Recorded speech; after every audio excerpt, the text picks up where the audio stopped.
Rudy, Yes. it's so good to see you, man.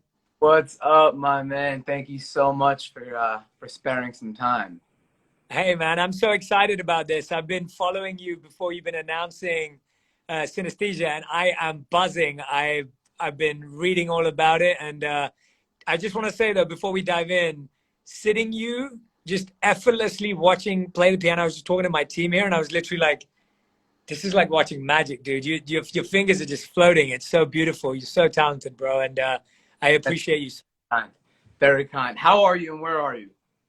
I'm in LA right now. I'm in our offices here with my team, and we've been trying to get some work done now that we can finally all kind of be together, and so that's been beautiful. But yeah, man, I've been in LA this whole time. I was lucky enough to get back to London for Christmas, where my family is, but I haven't been able to get back since. Where are you right now? I'm currently in the East Coast, Jersey, visiting the family, hence the very out of tune piano. Let me. Oof, it's awful, but it's so real. It's true. Plays in your family. Um, I think everybody plays a little bit, but it's more so an aesthetic piano. However, first time I ever played. Jay, I appreciate you hopping on. You're always doing such incredible things. Always so many inspirational and motivational causes and ideas. Your book is amazing. I mean, what are you working on right now, first and foremost, before we talk about synesthesia? Oh, I'm very excited to talk about synesthesia, but I've been working on a bunch of new stuff. I'm working on book number 2 right now.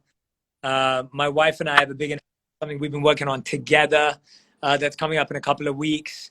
But writing's really been where I've been focusing. I feel like this downtime's so beautiful to go inward and create and write and go deeper into the practices that I want to share with everyone. So that's been really beautiful. And 2 weeks ago, my wife and I just did a fundraiser for India because of all the challenges that are going there with. So that's kind of was like, it's still on my mind because we haven't solved the problem. It's like a drop in the pond and drop in the ocean at the moment of what we've been able to do. So yeah, man, just been trying to serve in any way we possibly can and keep growing and keep trying to make a difference in the best way I possibly can. Yeah, I mean, you and your content and your ideas and your book never cease to inspire and motivate in the most beautiful ways. So thank you for that. We don't do this enough, and we should. We should. But We always somehow bump into each other when Batch is involved. I know. What is that about? It's always a fancy LA restaurant, and Ash somehow is always there. But yeah. So synesthesia just dropped the NFT. It's out. Officially just dropped. The video's been out since morning, which kind of explains the context and the background. But especially since your people are all here, combined with my audience, what I really been want to take the time to do is educate people on what synesthesia is, because other than it being a kind of cool word, a lot of people don't know what it is or think they know and don't. A lot of people have it and don't know they have it. It's been super interesting to go down that route. I'm educating myself. I was reading, and I want everyone who's joining this from my audience to go and check it out, because what I love about, and I'll let Rudy actually explain what it is because he knows deeply what it is. But literally, Rudy, I was reading that only 2 to 4% of the world's population actually experiences even elements of what synesthesia is. And on top of that, the way you've used it in creating the NFT is just genius. Like, I was so blown away by how you were able to connect the dots. And everyone who's listening from my community, when you hear Rudy explain what synesthesia is, you're going to also be blown away by the NFT that he's created and the process with which the technology they created to craft. I've been following Rudy. I don't know if you know. I know everything about what you've been up to. So, but I'm going to let you explain what synesthesia is, because I think it's fascinating. And I was talking to my team about it before as well, and they were like, "What? We didn't know that happened." So I think you're doing a great job in educating in a way.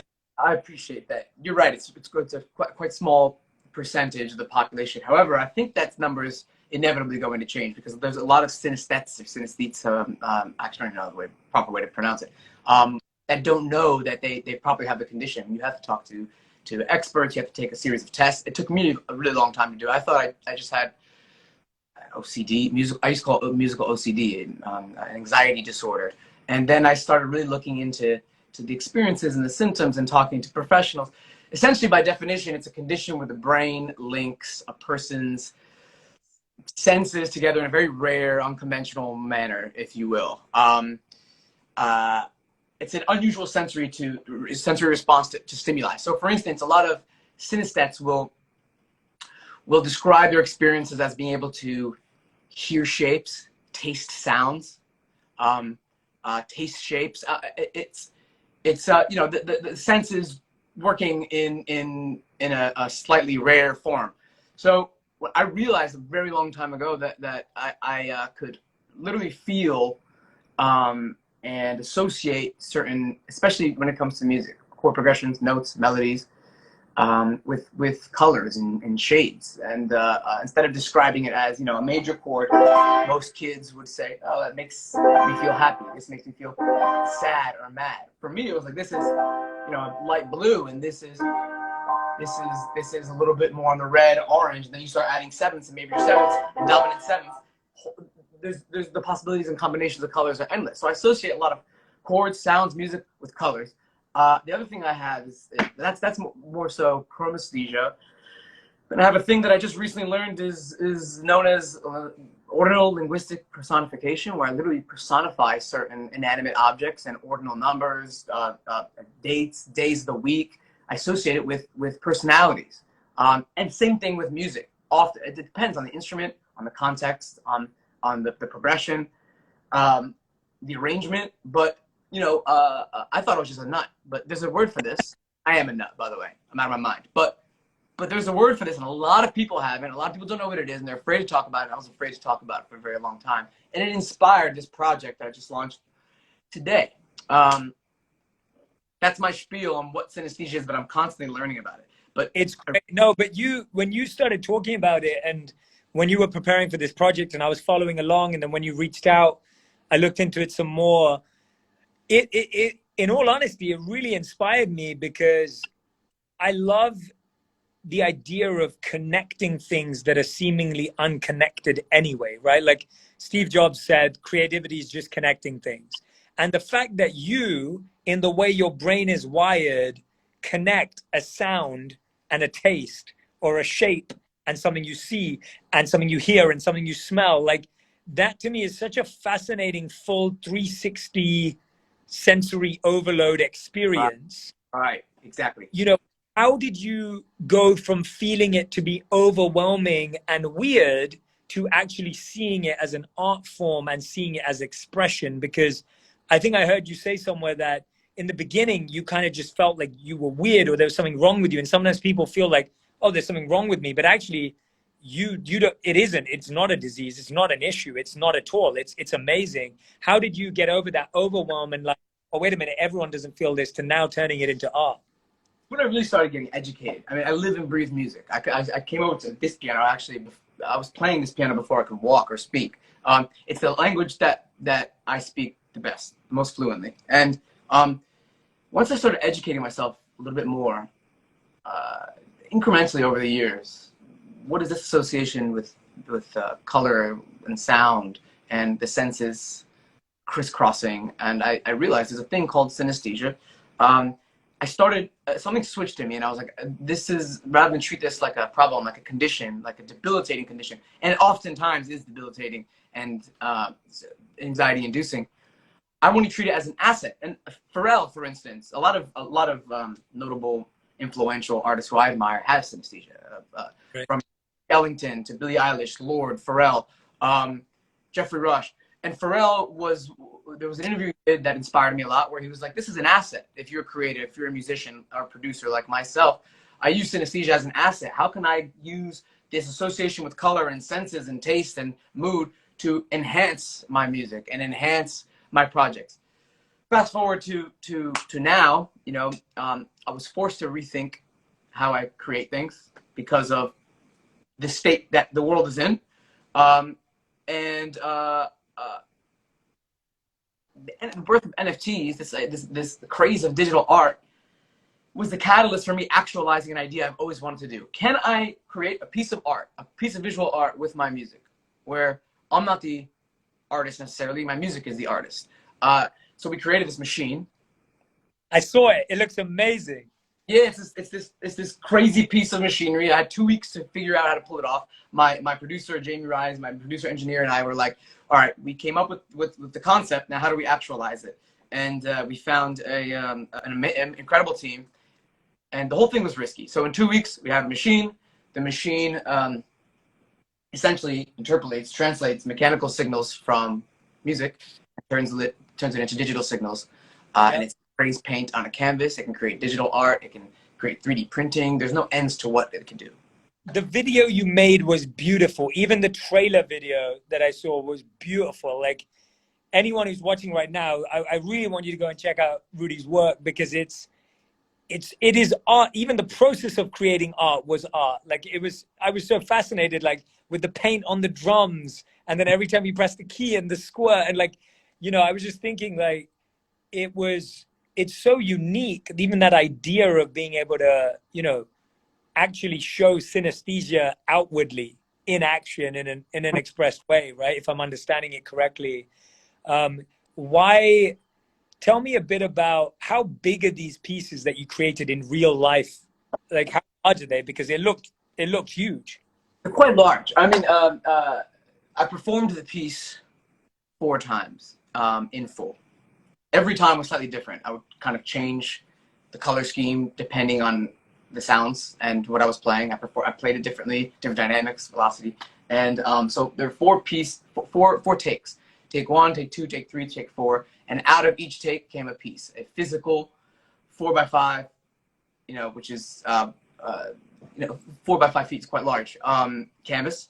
And there's 4 complementing to each piece, as well as the digital NFT that coincides with this. So it's really one of one for each piece. I didn't, you know, I'm not dropping a dozen or 500 copies of the NFT. There's only one, because I only performed it once. It wouldn't feel true to do any more than that. So there's one of each take. I did it 4 times, and I'm curious to see how far this technology can go. Like, could I get other artists? Could I get someone who's maybe not even a musician, who's a poet, who just speaks into a microphone? What do their words look like as a painting, as a drawing, as a, you know, Jay, you should come and read a chapter of your book, and we have this machine interpolate your voice and the signals, the mechanical signals, into art.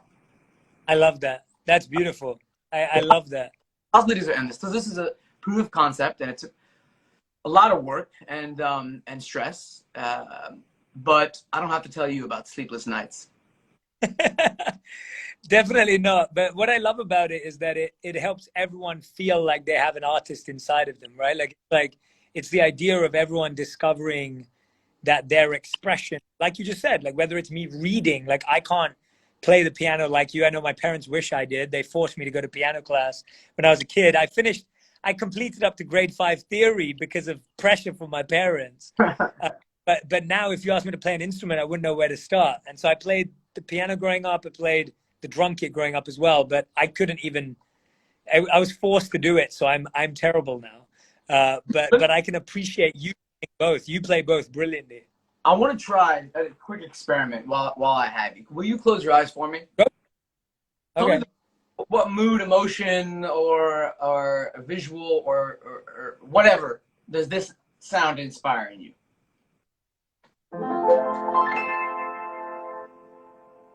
Reminds me of spring beginning. Yes, beginning, spring beginning, rebirth.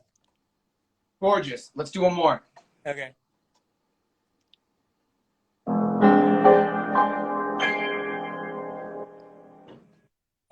Intrigue, kind of a bit like horrifying on the edge of eerie.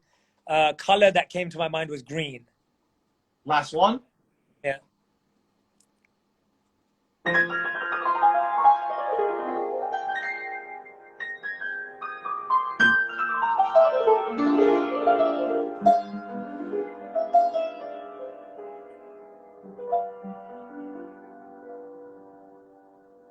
The first thing you reminded me was of La La Land, the movie. But if I had to be more specific, it would be, I felt like it was very reflective for me. The color I could see was blue, and it was highly like introspective and reflective. So although you may not consider yourself a synesthete or necessarily have synesthesia, chronic synesthesia, you're doing in some capacity exactly what synesthetes like myself are doing, only the sensory responses are different. Yeah. You immediately have a reaction to the sounds that you hear, the music that you hear. Imagine that times 100, where you're not necessarily feeling spring or seeing this color or feeling that mood or emotion, but rather you can taste it. You can actually physically taste the chord that I just played. It's not far off from what you just experienced. Just imagine it heightened and altered. The closest I can say I've experienced it, because I don't experience it in the way you do in terms of volume and amplification, is that there are so many. What I found fascinating through you introducing me to synesthesia, through me researching your work, was actually the experience of meditation. Often when deep visualization or deep meditation in that immersive experience can be a fully 360-degree spiritual experience. And so that to me was the closest that I could even grasp what that feels like. But I can't wait till you can create a technology to help someone feel that. That's going to be phenomenal when someone who's not a synesthete can actually experience what it feels like for someone who is naturally a. Well, I barely got through this. Yeah, but there's a 2.0, 3.0, 4.0 version of this technology where the first thing to understand is like these aren't problems. This isn't something to conceal. It's something to embrace. Something like synesthesia is something to embrace. And if I can actualize, if I can physically interpret what synesthesia feels like in an artistic way through an NFT drop, through this experiment, through this technology, then I achieved my I accomplished something. Yeah. 2.0 version, inviting other artists to do it and building a more sophisticated version. Imagine going to a concert or going to a live orchestra, and as the musicians are playing or singing or rapping, a piece of art is being formed before your eyes. Yeah, I love it. It's beautiful. I love that visualization. Tell us a bit about, and I'm asking this as much out of curiosity for myself as I am for people listening today. If someone wants to make an NFT, what's the process? What do they have to be thinking about? Because I think you've obviously, like you just said, sleepless nights, figured out this new technology, built this machine, composed a piece. You made 4 versions of it, which everyone should go and see. If someone here is listening to us or watching us and is like, hey, I want to think about making an NFT, where do they start? What was the journey like? Tell us about that. Great question. And first and foremost, I'm still learning about what it is. It's constantly changing. It's constantly evolving. The community is very outspoken, so there's a lot of information out there. I felt overwhelmed by all the information. I'm always late. I was late to the crypto discussion. I was late to the digital art party. This is nothing new. It's just being talked about increasingly more and more. I reached out to people who are doing it far more successfully and who understand it on a more fundamental level than I ever did. So I reached out to, for instance, Steve Aoki, who's a friend and seemed to have mastered the art of creating digital art, NFTs specifically, and he's been doing it for a long time. I called him. I said, Steve, educate me, because I have an idea inspired by synesthesia, and it feels like it could coincide with an NFT collection drop. But I love consuming NFTs. I like seeing what people are out there. I love educating myself in the market. No idea how to make one. Oddly enough, he has a team of NFT connoisseurs, enthusiasts, and it's called Aoki Industries. They really helped guide me. They helped me understand what the heck. They re-educated me on what cryptocurrency is, Ethereum, all these different types of digital currencies. That was the first part. The part that I really understood was people are making digital pieces of information in the same way you would buy a painting or a comic book. You're buying a piece of work that an artist put a lot of time, energy, and skill into. Digital art was the catalyst for me understanding NFTs and crypto way better as a whole. it helps to ask questions. It helps to research a lot. Not everyone may have an Aoki in their life who lives and breathes this stuff. The information's out there. There's plenty of tutorials. Go on YouTube, Google it. I wasn't for it because I didn't know what it was at first. Now I understand it. Now I'm in it. The first step and most important step, arguably, is what's your vision? What's the art? Mm-hmm. Anyone can say, I want to make an NFT because it's what everyone's talking about, or I want to make money, or I want to sell it, or I want to be impactful. What is it though? What are you trying to say? What's your story? The coolest NFT drops are associated with some kind of story that resonate, right? Synesthesia is something that I've lived with my entire life. It's all culminated towards this project for me. And it just coincided with the craze that is an NFT and digital art. What do you want to say? I asked that question, NFT or not. If you're an artist and you want to create, or you have something to say, what is it? Really hone in on what that is. What is that story? What's that piece? What's that art? How is it impactful? How is it interesting? How is it going to make you feel fulfilled? If it weren't for this experiment, I don't know if I'd want to make NFTs yet. I have to have something to say first. So if my word means anything, it's educate yourself, because the information and the resources are there. But B, what are you trying to say? What are you trying to sing? What are you trying to draw? What are you trying to graphic design? Took me a while to figure out what that answer was for me. I've been talking for a while, Jay. That's a great advice, though, bro. I wanted to hear your answer. I think you've shared so much insight with us there. I love that, and I think the biggest takeaway that I'm hearing is and I vibe with it, and I completely am with you on it. Like, get educated and do something you actually care about, that's actually connected to you. I think you're so right that we can get so lost in the next biggest thing. Yeah, and it will be another. Yeah, it's just another trend and another fad, but to do it meaningfully. And that's, I think, if I'm completely honest, and I'm always watching and observing, I have loved your NFT drop. Like, I just think the whole process, the story behind it, the journey, the depth of the project, the outcome. I mean, the pieces of art are beautiful. If anyone doesn't know what we're talking about, please go on Rudy's page straight after this and check it out. It's at Rudy Mancuso. And he's got these 4 pieces of art. Go check out Jay's page, because he's a life changer. His page, what I mean. But I mean it, Rudy. Like, I mean it. It's like, I'm not just saying that. I have to be honest. People have been talking about NFTs, and I've been seeing it, and I've been seeing the conversation. I was actually with Batch when he bought his first one, and he showed me what his first one that he bought was. But I haven't seen a lot of people create interesting NFTs. And when you reached out, we were messaging, and I started looking into what you were doing. I have to say, I was totally blown away. I think it's going to inspire creators, and I'm not just saying, honestly, not just saying that. I think it's the most unique way of truly connecting your story to digital art, to NFTs, and I love the authenticity behind it, and I love the personal experience behind it. So, congrats, man. Congrats. You're working a lot, Jay. Truly.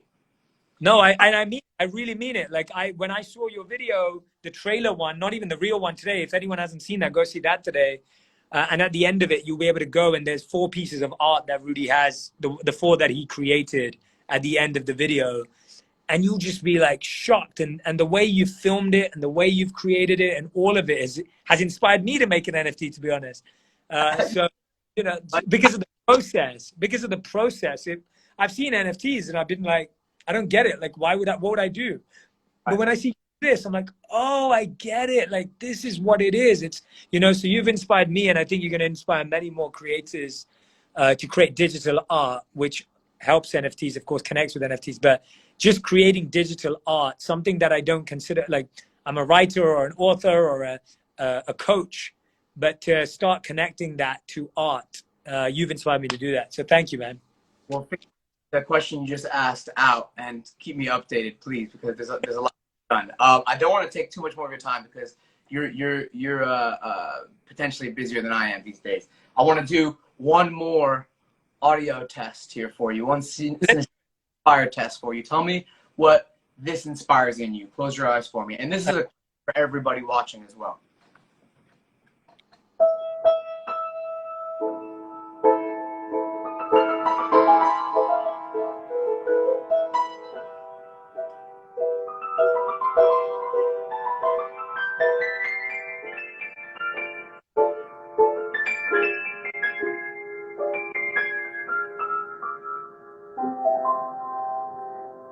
That little piece felt like what?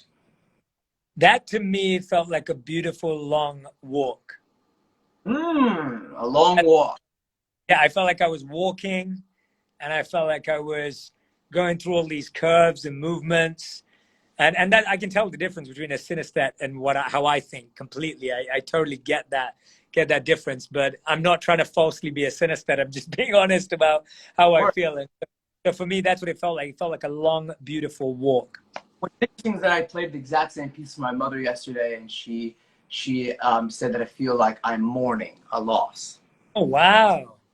The difference in sensory responses and reactions to music is continuously fascinating to me. But I appreciate you participating. I appreciate you being here talking with me. And hopefully it's the first of many conversations now. I can't wait, Rudy. And Rudy, thank you for introducing me into this world of synesthesia. Thanks for really introducing me into this world of digital art and seeing what's possible. And everyone, I'm going to go and share Rudy's videos and art on my page right now as well, so you can go and take a look at it. But go and check out Rudy if you don't follow his work already. And Rudy, send me this video so that I can share it as well. Let me know when it's posted. Thank you, man. Appreciate it. Take care. Check page. Please follow. You'll see what I mean when you look at his content. It's truly inspiring. Thanks, Rudy. Appreciate it. All the best. Congratulations again. Back west.